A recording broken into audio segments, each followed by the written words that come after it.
Good morning. Welcome to Trading Hour. We're coming to you live from the CNBC-TV18 Motilal Oswal studio. I'm Reema Tendulkar. With me is Hormuz Fataki, and it's broadly a strong and steady start to this Wednesday morning. So at 11 o'clock, the Nifty is just shy of the 24,700 mark.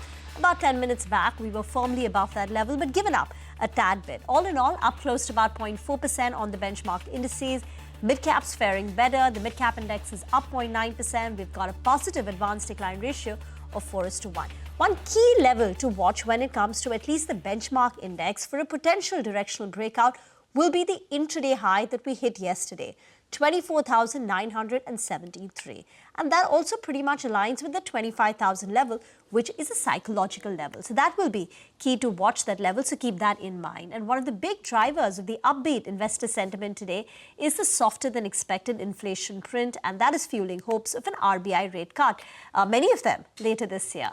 Global cues also fairly supportive. Hang Seng is up, I think, 1.5%. The last time I checked, the Taiwanese market, the index was up nearly 1.8%. And again, investors are asking the question, is there a risk that hot money now flows out of India back into China on the back of that trade deal? But strength, I think, is broadly visible across sectors. Defense is doing well, metals is higher, PSUs are up and about, and I don't think there's a single sector which is currently in the red, Hormuz. You know, and you mentioned hot money. Our colleague Yusuf had done a very interesting story on this last evening about whether there will be questions raised on whether the money will be flowing back out to China or the US. More importantly, now that both the countries have reached a temporary truce, you can catch that on our website, CNBC-TV18.com. But since you spoke of sectors, of course, you can't take your eyes off defense stocks, can you? And look at Garden Reach.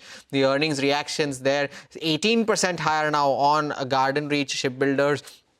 2260 is where the stock is, still 20% below its all-time high of around 2800. It shows you the kind of frenzy that you had in these names just around 7 to 8 months earlier, the ferocious fall that you saw, and then the recovery as well. Cochin Shipyard is not far behind, 13.5% higher on that stock as well. So that continues to move higher. And Masgao Dock too, 7.5% higher. So it is the three shipbuilders that are continuing to march ahead in today's trading session. Also, not to forget HAL is reporting results today, so we'll be keeping an eye out on that stock as well. So defense as a theme has been in focus over the last 2 weeks. It continues to do so. But of course, the MSCI additions as well. Just a quick note on that before we move to Bharti Airtel. Acme Solar is one of them. That is 7.5% higher. It is going to be included in the MSCI small cap index from the 30th of May. So Acme Solar are doing well for itself. But otherwise, it's a fairly green screen across the broader markets. But a lot of earnings reactions, of course, that we need to track, and Bharti Airtel, of course, was one of them, Reema. Oh, indeed. And Bharti Airtel is also one of those big movers, right? So this year, Bharti Airtel is up nearly 17%. In the last 1 year, it's gained 45%, and it's up 170% in the last 3 years. So it's a big wealth generator. More details will come out in the conference call, which is at 2:30 p.m. today. But broadly, consolidated numbers are better than what the street was anticipating, and this is driven by the Africa numbers. But Africa was already known. The India numbers came out yesterday post-market hours, and once again, it shows that this telecom major continues to execute very well. So the India in Q4, Jio has done better than Bharti Airtel. So Jio's revenue growth in Q4 was about 2.5%, higher than Bharti, which is a 1.3% growth. But over this year, Bharti Airtel's revenue growth at 18% for the India mobile business is better. Even Bharti's margins at nearly 60% now for the India mobile business is higher than peers. And you know, this is an industry where whenever you have tariff hike, it directly flows through. About 70-80% of it comes down into the EBITDA. So the EBITDA has been constantly increasing for telecom companies, and now it's as high as 54% for Jio and 59% for Bharti Airtel. ARPUs too for both the companies.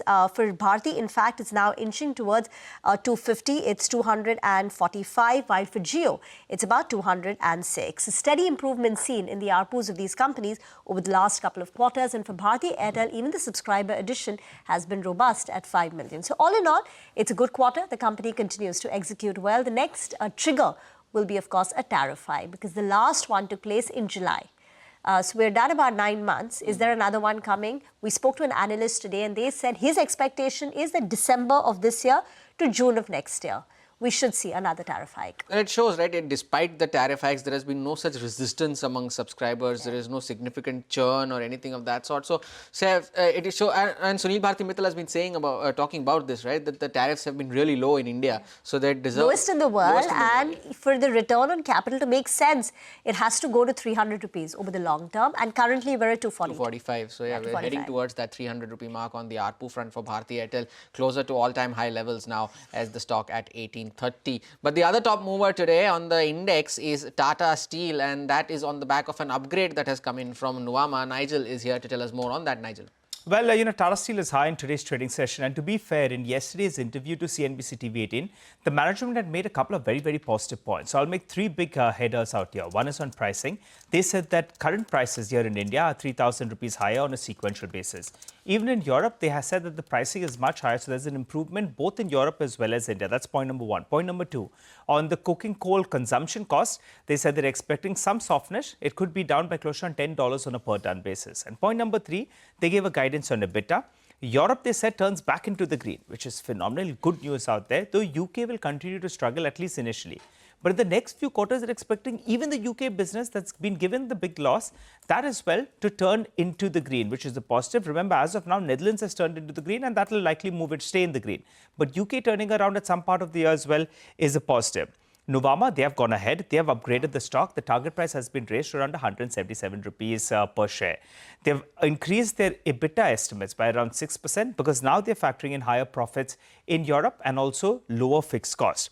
They are estimating the EBITDA to go up by around 2,000 rupees on a sequential basis because of higher steel prices, lower cost, and also they are saying that volumes could be a little bit softish, but both these two will offset the lower volumes. And finally, they are building in better numbers coming in from Europe. So put all this together, Tisco is reacting in today's trading session. But to be fair, the commentary from the management itself ahead of their con call here on CNBC-TV18 was extremely positive.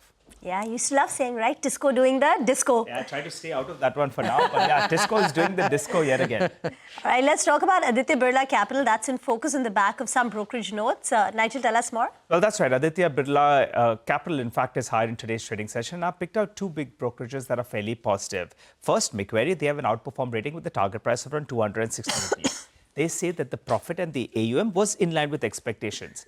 Now, all eyes are on the slippages, particularly in the unsecured business segment, which will be important. On AB Sun Life Insurance, out there, they're saying the performance actually was better than expected. So they're quite positive out there. And they're also highlighting that the management is targeting to double the NBFC AUM as well as the VNB in the next 3 years. So that's why we have Macquarie that's positive. Moving to Morgan Stanley, they as well have an overweight rating with a target price of around 250 rupees.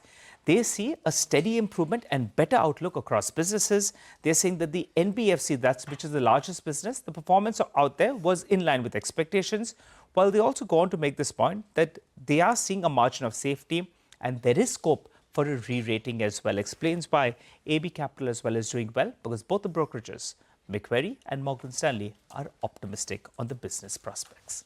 Indeed, and it's showing up on the price as well. Almost 16% higher in the last 1 month is Aditya Birla Capital, and has done well for itself though, and almost 20% higher so far in 2025. So good going for Aditya Birla Capital as well. But we spoke of defense names earlier in the show, and Garden Reach, of course, can't not talk about that. Rhea is joining in with more on how the numbers fared and what did the management say on the road ahead for the company. Rhea.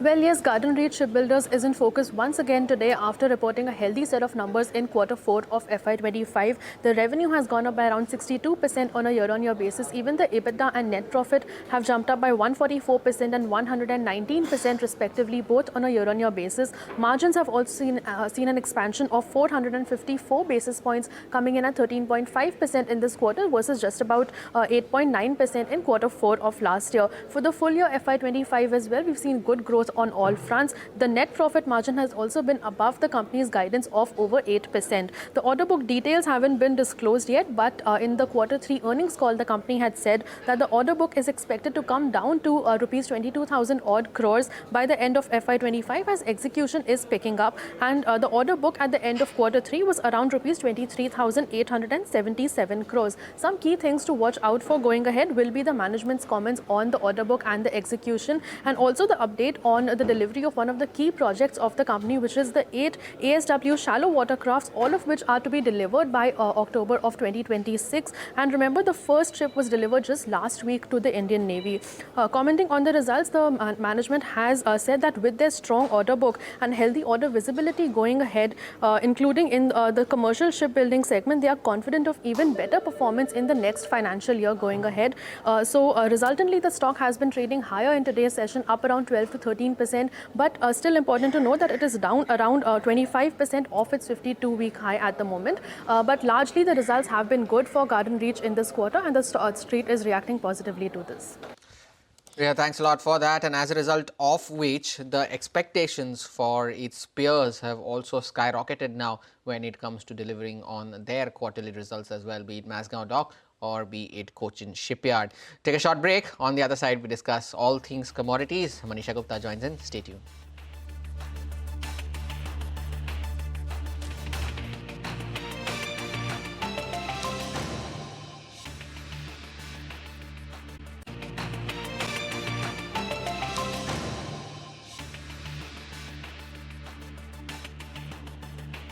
Welcome back. Let's turn our attention now to the commodity space. Manisha Gupta is now joining in, and she's going to be talking about gems and jewelry. Why are you watching that? I am, because the numbers are not so great really, Reema, because the first quarter we all understand was high, volatile, all-time high gold prices, and there was all this tariff concerns. So not too many people were buying jewelry. They were buying gold, yes, and they were investing in gold, whether it was in sense of physical gold, ETFs and funds as well. But the jewelry numbers were not so strong. So when this quarter started, people believed that because of Akshaya Tritiya in India, and then it was Mother's Day, which is celebrated quite strongly in the international markets, you could be looking at some jewelry demand coming back, but that also seems to be quite absent. This is the latest data that has come in from Gems and Jewelry Export Promotion Council, which tells you that for the month of April as well, the exports for jewelry actually have declined by nearly 5%. Also, when you look at the gems and jewelry imports into India, that is the number that you have in April 2024 and April 2025, and you can see a decline in that as well. Also, when it comes to import of cut and polished diamonds, within that as well, we've seen 46% of a decline coming in. Gold jewelry exports have declined by 5% as well. Colored gems seems to have done better, where there is a 12% increase in that. And this basically is semi-precious stones, lab-grown diamonds, which have seen some bit of a positivity on a month-on-month and year-on-year basis. But apart from that, this really is showing you on what the slowdown in US and China has done to numbers when it comes to jewelry exports from India, escalating geopolitical tensions, recently introduced Trump-era tariffs as well. And then, of course, the consumers really seem to be buying gold bullion as an investment and not jewelry really. And that really seems to have impacting the markets. The expectation is that this quarter and perhaps the next also could be slightly slower in sense of exports. The domestic market, because of the wedding season, could see some positive cues. Indeed. Manisha, thanks a lot for that. Moving on then, Max Financial Services reported their fourth quarter numbers. Their total annual premium equivalent numbers met street expectations. The value of new business was also a beat. Now, to take this discussion forward, we are being joined by Prashant Tripathi, the MD and CEO of Max Life Insurance. But Yash is also joining in on the conversation. Yash, you tell us some factors as to what worked for the company this time around before we go on to the management as well. Well, absolutely, Orma. So, it's not just one thing that worked for Max. There are two important triggers that are working for the stock today. The first one, of course, as you pointed out, the fourth quarter results, AP, retail AP, both ahead of what the street was anticipating, VNB margins. Again, both of them ahead of what the street was anticipating. In fact, margins came with a big beat for the fourth quarter. Apart from that, as I said, the second thing which has been working is the April number. The April numbers for Axis Max Life Insurance came in at a very strong growth, and this strong growth has come on a strong base. So as I said, two things working for the company. A, ending the year with the fourth quarter on a high note, starting the year, the next financial year, with the month of April, again, on a very strong note. And that's what clearly is working for the stock today. Indeed, I will take this conversation forward with Prashant Tripathi, who is the MD and CEO of Axis Max Life. Mr. Tripathi, good morning. Thank you for joining in. Now, with the kind of year that you've had now in FY25, what are the growth targets that you have penciled in for FY26? If you could shed some light on that first up. Good morning, Vivek and Yash, and thanks for having me. Firstly, thank you to Yash for his analysis. Actually, my day began reading his notes. So thank you, Yash, for that, for the acknowledgement. I think Axis Max Life Insurance has been on a good journey. And not just last year, but if we were to look at last couple of years, our growth is 18%, which is significantly more, almost double the rate of private average. And for last 8 quarters, quarter on quarter, we have done very well in terms of growth. Our margin numbers also were on the higher end of what I was thinking, which is another good news. Yash is right. We began the year with positivity. And, it's very hard to give an absolute number on growth, but I must share with you that we'll try to maintain 3 to 4 percentage points with respect to the private average growth. So if the private industry grows at 13%, you should add 3-4% more for our growth expectation. And in terms of margin, while we finish at 24%, we'll definitely target a range of anywhere between 24 to 25%, trying to increase it further. We finished last quarter with very good margin numbers, 28.1, and I'm personally very enthused. We took a series of actions to focus on product mix and trying to drive our product mix in a manner so that the margin numbers become better and better. So with all the work that we've done over last few quarters, I remain positive about the next year, and we are going to approach this year also with the same confidence that we did. We finished last year, second half as position number 3 on the retail APE, or retail new business premium in the industry, private industry. And the objective will be to consolidate our position as we go forward. Prashant, thank you so much for joining us. One question as far as quarterly margins are concerned. Of course, in the fourth quarter, they were much ahead of street estimates. This despite ULIP having its negative impact on the margins for the quarter. Would you say that quarterly margins at about 28-29% is the peak?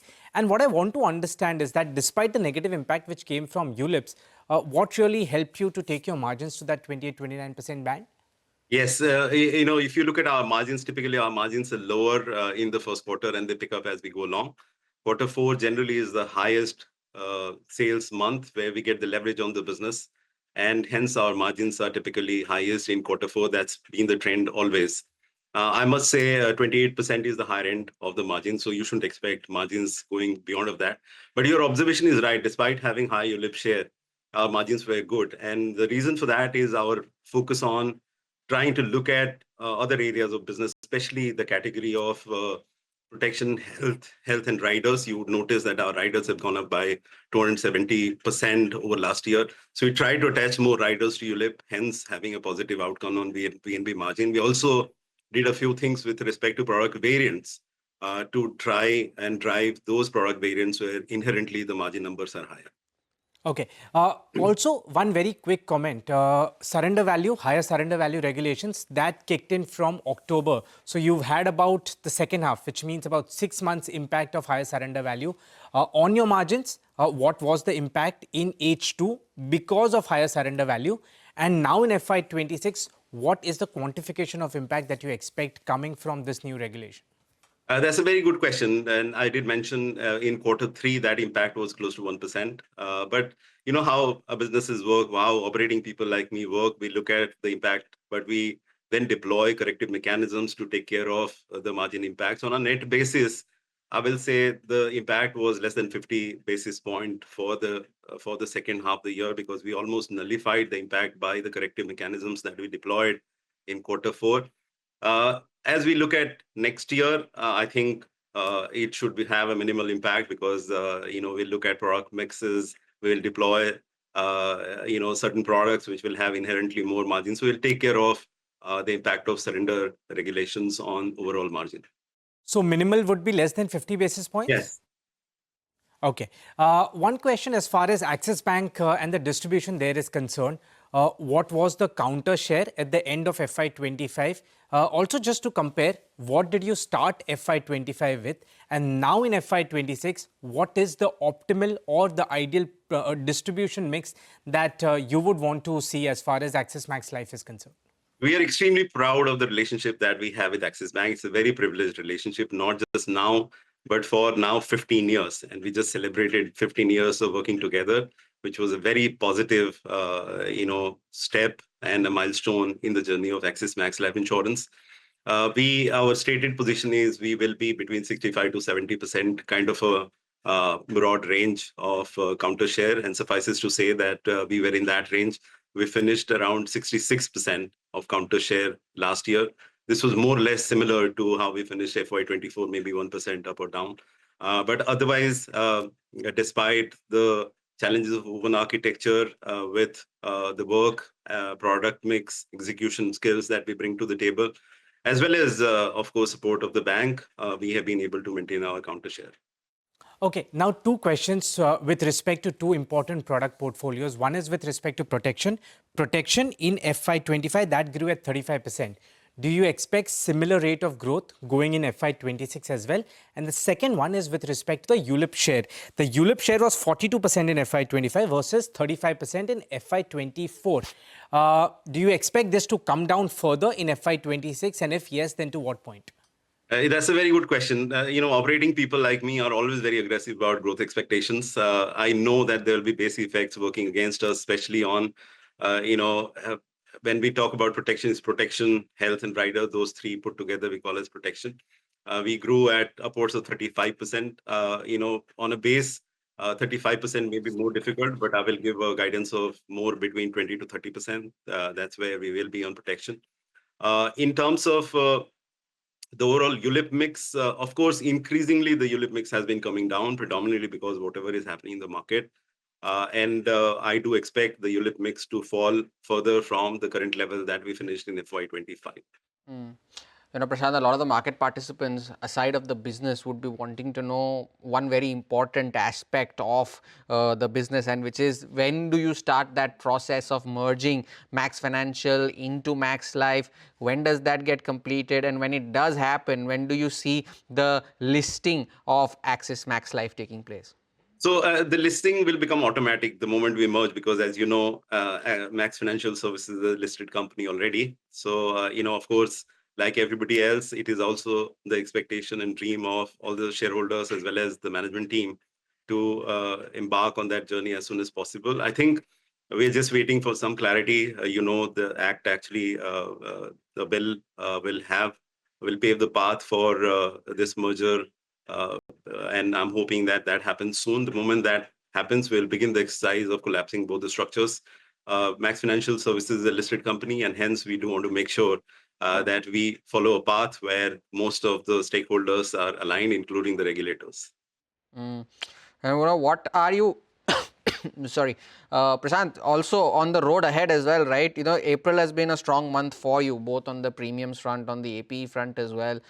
For the first, do you expect this trend to continue, say for the first quarter and then going into FY26 as well? As CEO, we actually love when we begin the year strong, because that really paves the way for a stronger year. And, well begun is half done, as they say. So we started well. But I must highlight a few things. While our growth was robust, this is the smallest month. April is the smallest month. So there's a lot to focus on. What we can confirm is our execution will be of a superior order. We are starting the year with positive momentum. So one would hope that this positivity will continue. Some of the early indicators in May are also very promising. But I must highlight that, I think the peg will be how the industry grows. We are in the industry. We are not outside. And hence, the overall momentum on the industry will be one big determinant of how Max Financial Services or Axis Max Life Insurance grows. Again, I'll repeat that we will try to maintain higher growth than private industry average, and we'll try to gain market share as we go along. All right, Prashant, thank you so much for sparing time and joining us today. Wish you good luck for the rest of the year as well. Yash, thank you for stepping in as well. We'll take a short break. On the other side, we discuss market technicals. Sneha Snate of Angel One joins in, and she also shares some top trading ideas. Stay tuned.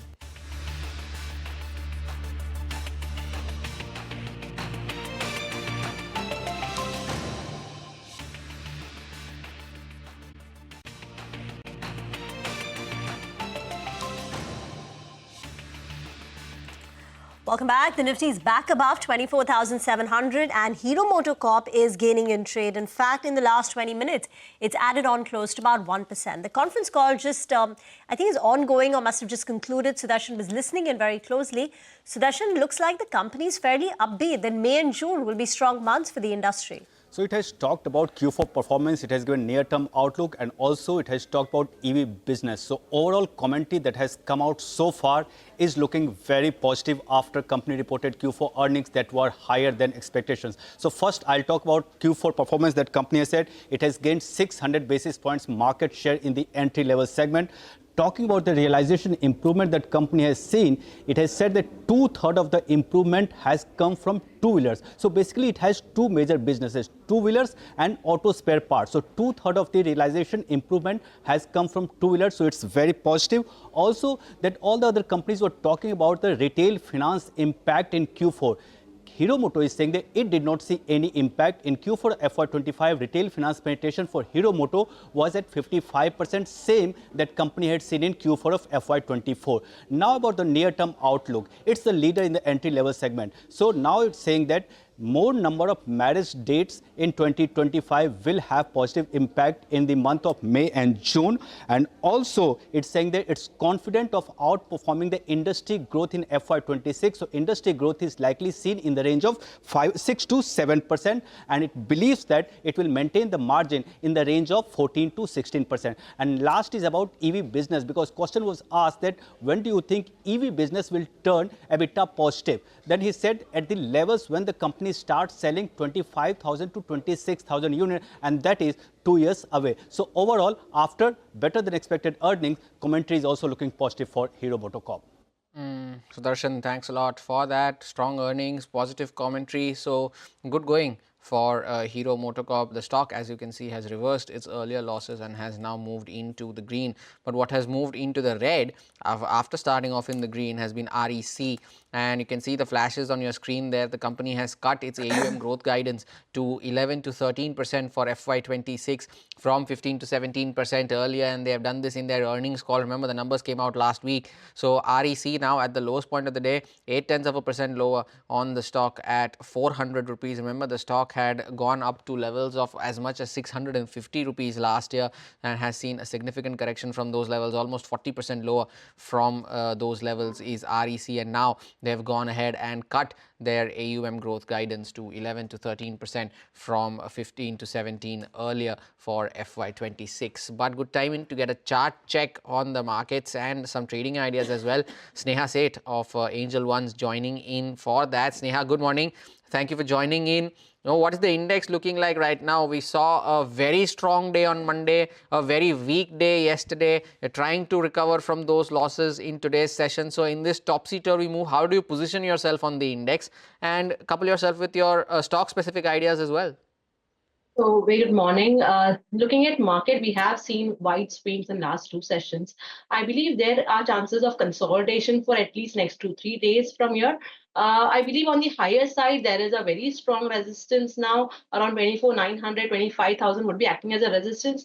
Only an up move above this would, bring some momentum in the market.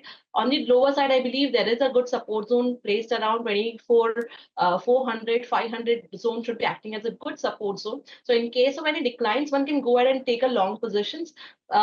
There is nothing to be worried as such, looking at the overall chart structure, unless and until the levels of 24,400, 500 is respected. I think one can maintain a buy on dip strategy in the indices.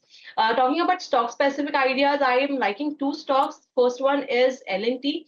This counter has given a very strong up move recently, has managed to surpass the resistance place around 3,530, which should now act as a support. So I would suggest buying this counter with a fixed stop loss of 3,530 as a stop loss, and the target can be maintained around 3,720. Apart from this, the next counter is DLF. The counter has been consolidating since quite some time.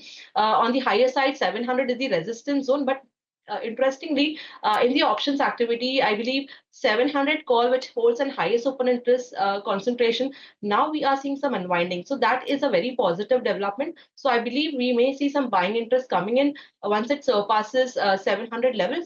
So I would suggest going ahead and taking a long position in this counter as well. Keep a strict stop loss around 678 zone, and the target expected will be around 720. Thank you, Sneha. So Sneha is maintaining her bullish stance in the market, a buy on dips approach when it comes to the index, and some buy calls like DLF2. Get into a break. On the other side, we'll discuss market fundamentals. Siddharth Vora from PL Asset Management joins in on the other side.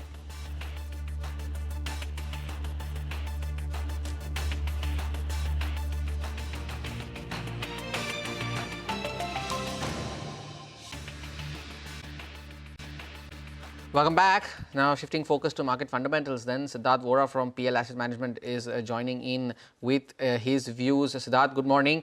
Thank you for joining in. You know, I want to start off by asking you about the flavor of the last 2 weeks, and that has been defense. You know, they had a very, very sharp up move towards the mid part of last year. Then they had an equally sharp fall when most of these defense names fell 30, 40, 50, even 60% from their top. And now they've started to move back at an equally fast speed over the last 2 weeks, moving back towards the record high levels as well. Do you have any exposure to this theme? And for those who do, what should they do?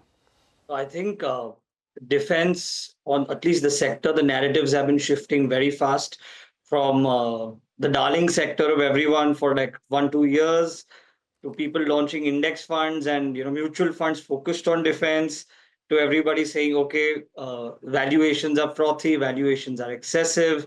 Let's unwind the whole defense position because now order books have been built in, but the whole execution and recovery cycle is ahead of us. So I think we've seen a lot of phases for the defense sector.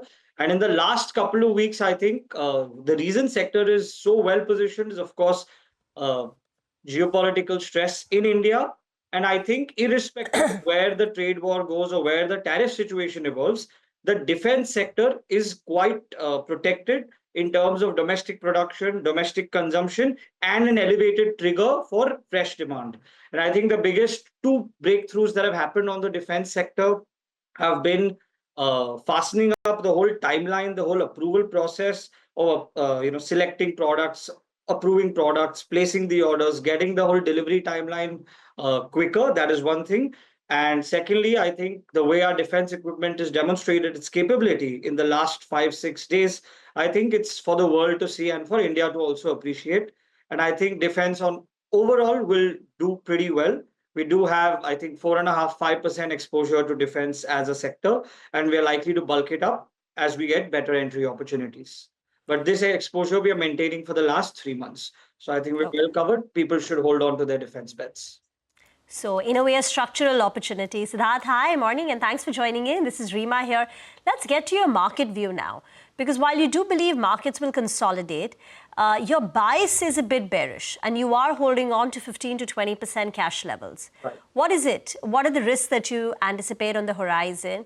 And why the bearish call, the cautiousness? So I think chaos is pretty much the new normal in the markets, whether it's chaos driven by domestic conditions, geopolitical conditions, global conditions. So rather than saying that things are looking very good, there's no uncertainty, everything is going to just fall in place. I think a lot of bad news was earlier factored in, in Jan, Feb, and then some good news started getting factored in, and now there's a brand new set of bad news. I think India has recently lost its status as the only geopolitically stable large country or large market in the world. So of course that has some bearing on how we will be perceived globally. Also, we believe despite the ceasefire, things will remain on the edge for some more time. And I think the bigger negative trigger for India is the whole tariff relaxation and the pause between US and China is going to steal that position of global relative strength from India. I think India was literally the golden market, the way things positioned over the last 30-60 days post the tariff announcements. I think that prime position is now taken away because other markets are also getting equally attractive. So I think those are some of the key reasons I feel, India is not going to be as well positioned as it was just 10-15 days back. Many No, things but in the last 15 days. But Siddharth, this remains a very fluid situation, right? Despite the fact that there has been a temporary tariff agreement between the US and China, there is still tariffs nonetheless. And with Donald Trump, you never know. And it might just end up happening that the things don't work out 3 months later, and then the tariffs end up going back to previous levels, and then the geopolitical situation deteriorates again in terms of the global situation between the two countries. Isn't that a risk that an investor would want to take by putting money into India, knowing that, okay, now that the situation at the border is normalized, you can go back to growth, earnings, and so on? So I think that risk is for every investor to take across good times, bad times, because from a medium to long term, India is a fantastic story. This is just the near term, like the next couple of months could be choppy for India. I think that's more my view rather than a 3 or 5 year view. 3 or 5 year, India is a runaway market.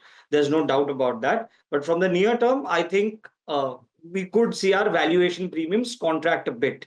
And given that we are already trading at, not a very cheap valuation anymore, we don't have extreme room on the upside. Mid and small caps are still trading at 15%, 15 to 20% premium to long-term averages. Large caps had gone down to 20% discount. They're now at roughly 7-8% discount. So I don't think there's meaningful upside left. FIIs were returning aggressively, but I think now whatever's changed in the last 6 days, that could also, see a change in stance. And I think that is where my near-term concern sort of stems from. And US bond yields are rising quite decisively.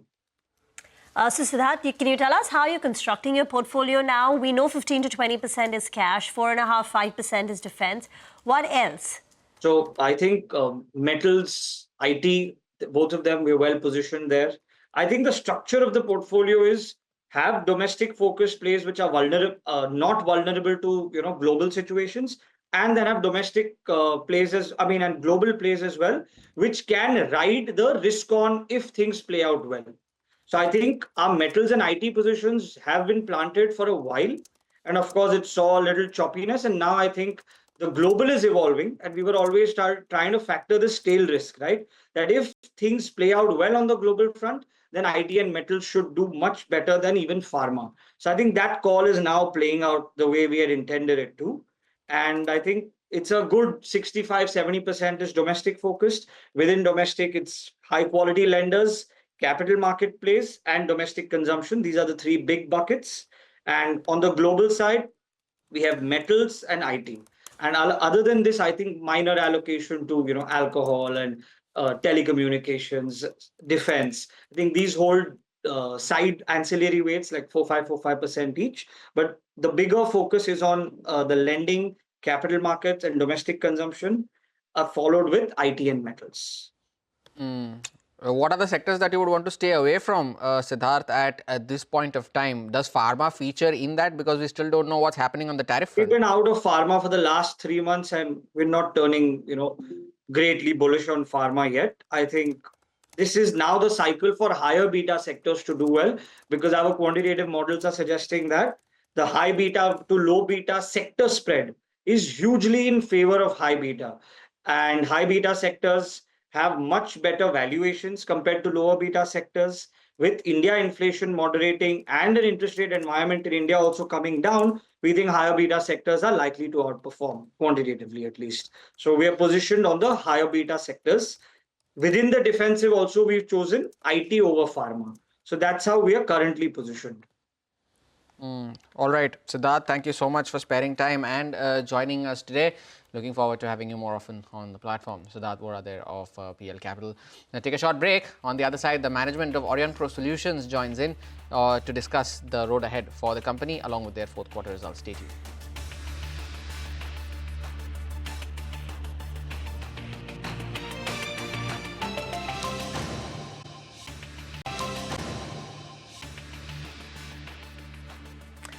Welcome back. Orion Pro Solutions is in focus after reporting the Q4 numbers. Net profit and revenue surged over 30%. margins came under slight pressure. Ashish Rai, Global CEO of Orient Pro Solutions, is now with us on the show. Thank you very much for joining in. While it's a good quarter, and even for the full year, Ashish, you've clocked in a 32% revenue growth. So maintaining that 30% plus trajectory. I remember our last conversation, and you said that you are hopeful of pushing the top line for the full year to about 1150 to closer to 1200 crore. Has the quarter turned out in line with expectations? And for the full year, next year, FY26, what can you guide for? Can we sustain 30% growth? Hey, Mahai, good morning. Yeah, thanks. And thanks for remembering the last conversation as well. Yeah, look, it's been a great year for us. We said we'll come in between 1150 and 1200. We came in at 1170. The business has now grown at 30% plus 4 years in a row. I don't think there are many other tech businesses in Asia, anywhere in the world, growing at that pace so consistently. So I think we feel good about where we are. We feel good about the demand environment, and also feel very, very good that both the segments of the businesses have grown at a good clip. Banking grew consistently through the year. TIG had a slow start, but we picked up the pace going into the second half. And it came in on a good thing. I think so overall we are good. The margins have been good. At the pace at which we're investing, of course, margin will go up and down 1 point or 2 here and there. But I think overall the pace at which we are accelerating, we feel very, very good about where we are. There's also been fairly strong conversion of EBITDA into cash, and that's again sort of points to how efficiently the businesses have been run over the year. Going into FY26, I think we've stayed on a trajectory for the last 4 years since we pivoted the business into building out the global products, global platforms player that we're building out. I think we'll stick to the growth trajectory, and we'll continue to grow at about the same pace. So 30% plus should sustain even in FY26. But there were also a few acquisitions that you concluded. They were small tuck-in. But can you tell us what was the organic growth last year? So all of it is organic growth, Rima. I don't think there is any material number coming in from the acquisitions. We don't really acquire for revenue. If you were to attach a percent to it, I would say it's probably 1% or thereabouts, or maybe slightly less than that coming in from the acquisition. So I think why we acquire is mostly for the IP and the quality of the team, and it's fit with our longer term strategic blueprint, not so much for revenue. So it's not a material number. Good morning. Thank you for joining in. Most of this large IT companies during this quarter in their commentary mentioned that clients have been turning cautious. They are in a wait and watch mode and so on and so forth. I know it's still early days. It's just a couple of days since this tariff easing happened between US and China. But what have you been hearing from your clients on ground? It's been almost 45 days into the first quarter of FY26. What have you been hearing on the ground? Yeah, so look, we are not really that much affected by what goes on in the US. First of all, 90% of our business is in Asia, Asia, India, Southeast Asia, Middle East, and Africa. And I think the demand environment has been fairly strong. The second part of it is we are in spaces where you're going through a little bit of a demand super cycle almost, right? So on the banking side, we see the move away from custom software, which is very legacy, into buying out mature enterprise software that brings in the best practices in the spaces we are in, transaction banking, lending. I think we've never seen a demand environment so strong. Similarly, on the transit side, the movement from closed loop to open loop, I think is a massive movement around the world. So again, a very, very strong demand cycle. So overall, I think, from a demand environment, honestly, pipeline is very, very strong. Our win rates are very, very strong. We built out products which have proven to be very competitive. So we will, I think, keep on accelerating at the pace we've been accelerating last few years. I'm not really qualified to comment on the broader IT services space. We don't really know much about that space, but in the products that we build, the platforms that we build, demand is very strong. Ashish, margins in FY25 were 20.6% versus 22% last year, FY24. So there was a margin compression of 140 basis points. 3 reasons why that happened when you look back, and what can you guide on margins going ahead? Yeah, so Rima, I think we guided beginning of the year for EBITDA to land between 20 and 22.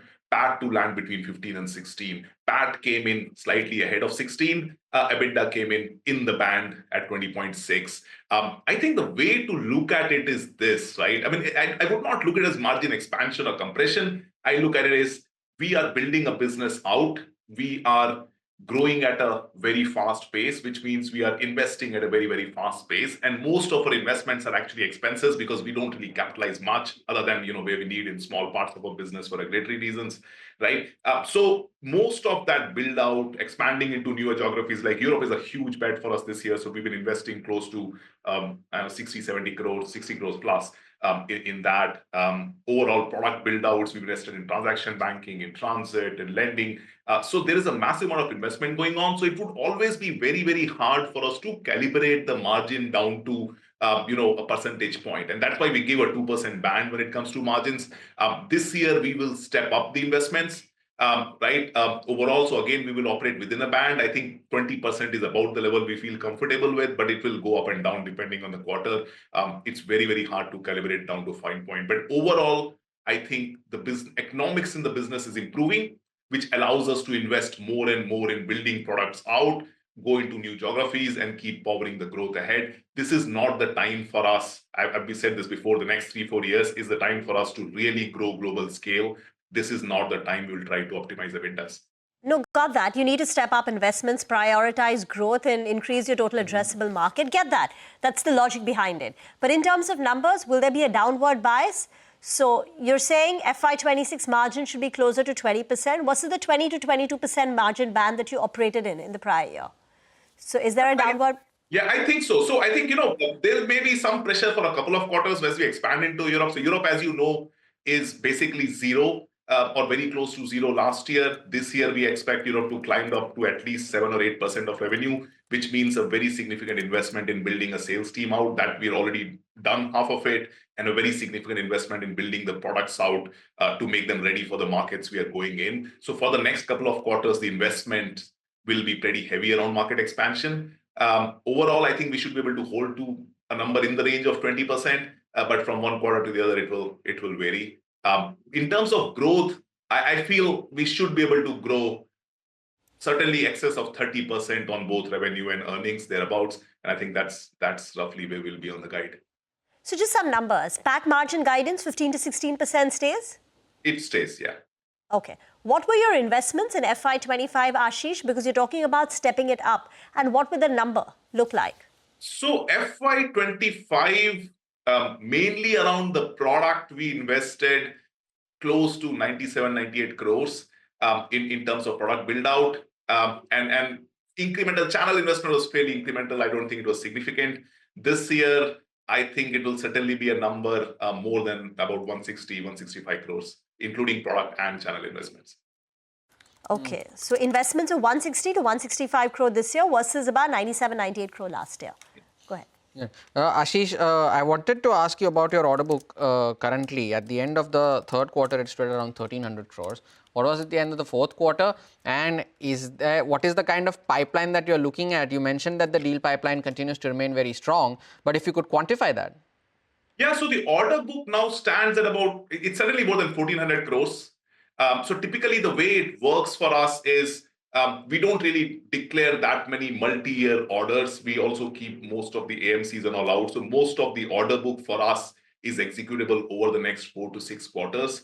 So every quarter we sort of consume from the same order book and we add to it. So an incremental 110 odd crores addition is a pretty significant thing in a quarter. So it's very, very strong. And most of it will get consumed in FY26. And that gives us a lot of confidence in terms of the demand outlook for 26. Pipeline, I would say, is at least 50% larger than when we entered FY25. It's probably 60% larger than what we have FY25. So I think the demand pipeline is really something we've not seen before. And I think part of the reason is the transformation spend on the banking side, which has really gone up, especially with demands around AI and almost all the banks want to catch up on the technology stack. So I think that demand is really strong. And second also is because now we are in a lot more newer markets. So we've gone into Europe, Middle East is a lot stronger, Southeast Asia is a lot stronger. So that also adds to the pipeline. So the pipeline is really very, very large right now. And we feel we feel good about the win rates we will have on that pipeline, given how competitive our products have proven to be. Since you are stepping on the investment pedal, what is the cash in the books and the cash generation that you anticipate? And also, I think your banking revenue contribution has come down. Last year, it was more than 50%, and this time it's about 34%. Yeah. So explain that also to us, and is that going to change? Yeah, so look, that is a very tough one, Riva, right? So I think, look, both sides of the business are growing at 30% plus. And from one quarter to the other, one side of the business may grow a little bit stronger, and that moves that percentage up or down 1 point. I would not read too much into the 1 point movement as a change in mix. Banking will continue to grow very, very strongly as we go. And a lot of that constraint, the growth comes not so much from the demand. I think the pipeline is strong. The conversion of the pipeline is strong. It comes from the capacity. It takes us time to really build. And that's why we feel comfortable around the 30% growth, because we feel that is a safe pace of growth for us while when we sort of grow, but we also keep the delivery reputation intact, make our customers successful, right? So I would not, I think from one quarter to the other, it will change, but broadly, I feel it will stay the same. Both businesses will continue to grow at roughly the same space. If you look at a 4-quarter period, on a 1-quarter period, that may go up or down a little bit. All right, Ashish, thank you so much for sparing time and joining us today. Wish you good luck for the rest of the year as well. Take a short break. On the other side, more on the market. Stay tuned.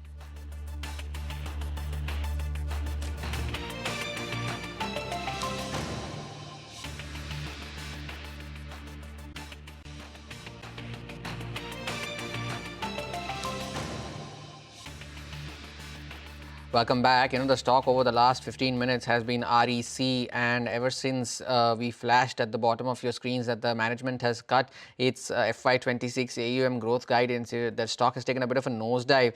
At one point was down around 3.25%, still down 2.5% is REC. So 391 on the stock, and it's seen a significant fall from the high. So it's almost down 42% from the peak, and now comes this AUM guidance cut as well, Rima. While markets also have turned, negatively. So there has been a turn in the markets.